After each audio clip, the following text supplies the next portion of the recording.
கடிதம் எழுதிய மக்களை ஏமாற்றலாம் என்ற முடிவில் பொம்மை முதல்வர் ஸ்டாலின் இறங்கியுள்ளார்.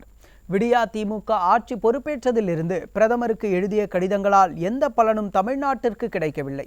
அது குறித்து விவரிக்கின்றது இந்த செய்தி தொகுப்பு.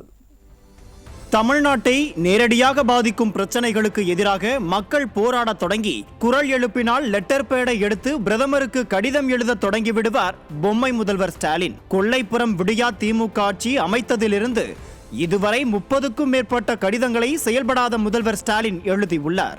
அதில் ஒரு கடிதத்திற்கும் கூட பலனளிக்கவில்லை. ஆனால் தாங்கள் தான் அசகாய சூரன் என்று நடிப்பதில் மட்டும் இந்த விடியா திமுக அரசுக்கு பஞ்சமில்லை. விடியா திமுக ஆட்சி பொறுப்பேற்ற பிறகு ஜூலை 17, 2021 பிரதமர் மோடியிடம் நீட் விலக்கு கோரிக்கை வைத்ததாக புருடாவிட்டார். ஆனால் விடியா திமுகவின் நீட் விலக்கு நாடகம் இன்னும் தொடர்ந்து கொண்டே இருக்கிறது. விவசாயிகளுக்கு உதவக்கூடிய ஃபசல் பீமா யோஜனா திட்டத்தின் கீழ் பிரீமியம் மானியத்தின் மத்திய பங்கு வரம்பை நீக்க கோரி கடந்த 2021 ஆண்டு ஜூன் மாதம் 29ஆம் தேதி கடிதம் எழுதினார் பொம்மை முதல்வர் ஸ்டாலின். அதன் மீதான அடுத்த கட்டம் என்ன ஆனது என்று முதல்வருக்கே இதுவரை தெரியாது. எரிபொருள் விநியோக ஒப்பந்தத்தின்படி தமிழ்நாட்டிற்கு தினமும் 72,000 டன் நிலக்கரி வழங்க வேண்டி கடந்த 2022ஆம் ஆண்டு ஏப்ரல் மாதம் 22ஆம் தேதி கடிதம் எழுதப்பட்டது. நிலக்கரி கையிருப்பு இல்லாமல் மக்கள் தவித்ததுதான் மிச்சம். இதுவரை நடவடிக்கை இல்லை.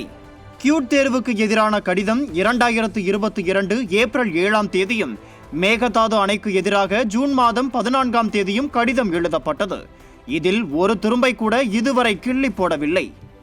மத்திய அரசு பணியில் தமிழக மாணவர்களுக்கு முன்னுரிமை அளிக்க கோரி 2022 டிசம்பர் மாதம் 28லும், நெல் கொள்முதல் தளர்வு கோரி 2023 பிப்ரவரி 6ஆம் தேதியும் கடிதம் எழுதினார்.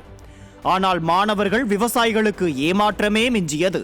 நெக்ஸ்ட் தேர்வை எதிர்த்து 2023 ஜூன் மாதம் 13ஆம் தேதியும், பருத்தி மீதான இறக்குமதி வரியை எதிர்த்து ஜூலை மாதம் 19ஆம் தேதியும் கடிதம் எழுதினார். அதே நாளில் நூற்பாலைக்கு கடன் திட்ட கோரிக்கையும் விடுக்கப்பட்டது. ஆனால் எதிலும் அடுத்த கட்ட நகர்வு இல்லை.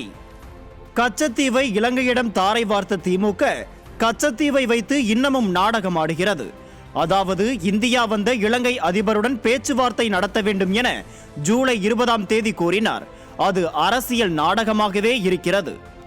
காவிரியில் தமிழகத்தின் உரிமையை விட்டுக் கொடுத்த திமுக என்று மக்கள் மீண்டும் பேச தொடங்கியதும் 2023 ஆகஸ்ட் 4ஆம் தேதி வழக்கமான தனது கடித நாடகத்தை கையில் எடுத்து தப்பித்துக் கொண்டார் பொம்மை முதல்வர் ஸ்டாலின். மத்திய அரசு இந்தியை திணிப்பதாகவும் அவ்வாறு திணிக்க கூடாது என வழக்கமான நாடகத்திற்காக கடந்த அக்டோபர் 16ஆம் தேதி கடிதம் எழுதினார். ஊழலின் ஊற்றுக்கண்ணான விடியா திமுக அரசு டெல்லி துணை முதலமைச்சர் மணீஷ் சிசோடியா கைது செய்யப்பட்ட உடனேயே எங்கே தாங்களும் கைதாக கூடும் என்ற பயத்தில் எதிர்க்கட்சிகள் முடக்கப்படுவதாக நாடகம் ஆடியது. பீகார் முதலமைச்சர் நிதிஷ்குமார் சாதிவாரி கணக்கெடுப்பு நடத்தி வெளியிட தமிழ்நாட்டிலும் சாதிவாரி கணக்கெடுப்பு வேண்டும் என சில கட்சிகள் கோரிக்கை விடுத்தனர். உடனே அவப்பெயர் ஏற்பட்டுவிடக் கூடாது என விடியா திமுகவின் பொம்மை முதலமைச்சர் ஸ்டாலின் அக்டோபர் 21ஆம் தேதி கடிதம் எழுதினார். வழக்கம் போலவே அடுத்த கட்ட நடவடிக்கை கேள்விக்குறிதான்.